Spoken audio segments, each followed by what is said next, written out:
Hi, welcome back. So in this video, I am going to be creating a brand new repository in SourceTree. Now it's a little bit different than just typing git init and having a repository.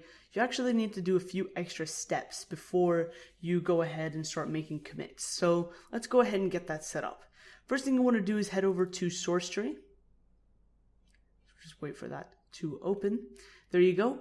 Next thing you want to do is go to local repositories. Now usually they'll be on here by default, but if you've been using it or for some reason it's on remote, make sure it's on local repositories because we're going to create this locally for now.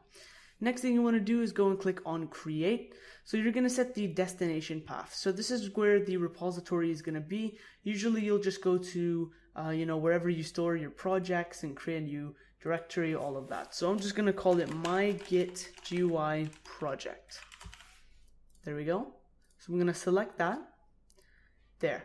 So now you want to make sure it's on Git, not Mercurial, because we are using Git, not any other source control. So there we go. Let's create it. So it says here a warning saying, the path already exists. Don't worry about it. Just click on yes. It's not going to overwrite any of your data. And there you go. That's pretty much it to creating a brand new Git repository. It's really simple. It doesn't take much time at all, actually.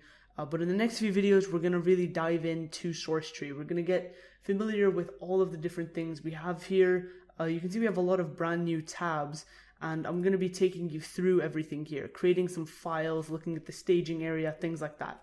All right, let's move on.